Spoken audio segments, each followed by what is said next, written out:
ایک عرصہ ہوا تھا اسے دل میں گھر کیے ہوئے، بہت شدت، بہت تڑپ، بہت چاہت کی قربت لیے ہوئے۔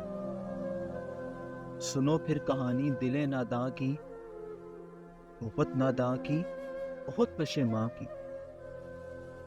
ملی تھی مجھے ایک دوشیزہ، تھی وہ شعر و شاعری کی گرویدہ۔ آواز میں ایک سحر رکھتی تھی، باتوں میں کمال وہ رکھتی تھی۔ آغاز میں دونوں تھے سہمے ہوئے، لرزتے لبوں سے لفظوں کو تولتے۔ انداز بیاں میرا بھی کمال رہا، تبھی تو جو ان کو پڑھ کر سناتا رہا۔ اس دنیا سے بھی اسے عجیب سلسلے رہے ہوں گے، جانے گماں میں اس کے کیسے گلے رہے ہوں گے۔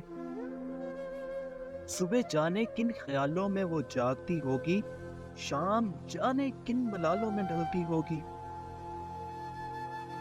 وہ ہستی تو کہیں میں کھو جاتا تھا، رخسار اس کا جوش میں سرخ ہو جاتا تھا۔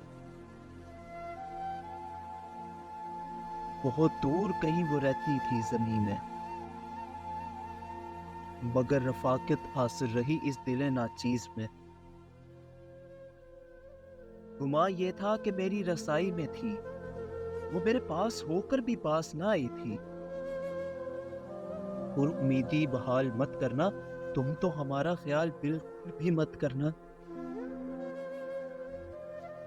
ہاں تو میں کیا کہہ رہا تھا،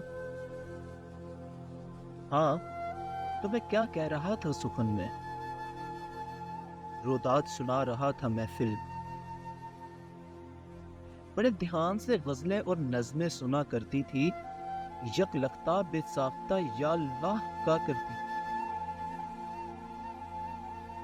سکون حاصل تھا اس کو شاید آواز میں، شاید آواز میں، شاید انداز میں، مگر میں بھی بے سرو کرانہ سناتا رہا۔ کیا معلوم تھا اپنا ہی تمسخر اڑواتا رہا۔ اس سے رشتہ بھی کچھ عجب سا تھا، وہ رشتہ جس میں قول و قرار نہ تھا، مگر وہ کسی اور کے خیالوں میں تھی۔ شاید خود کو خود ہی میں تلاش کر رہی تھی۔ ایک وہم تھا اس کو جس وجہ سے سبھی کو اپنے سے دور رکھتی تھی۔ وہ پگلی جھلی دیوانی لڑکی جانے کس گماں میں جیا کرتی تھی۔ دل نے اس کو اپنا سمجھا بنا کسی غرض کے، مگر وہ قربت سے ڈر جایا کرتی تھی۔ بہت بتلایا، سمجھایا، سنبھالا اس کو، مگر بے لوث چاہت کی قدر نہ تھی اس کو۔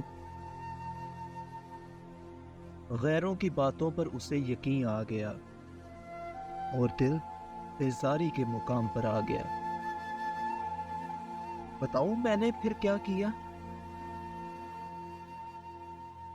تمناؤں کا گلا گھونٹ دیا اب تو، ارمانوں اور چاہتوں کو دفنا دیا اب تو، رفاقتوں کا صلہ چھوڑ دیا اب تو، گلے اور گزارشوں کا سلسلہ چھوڑ دیا اب تو چھوڑ دیا اب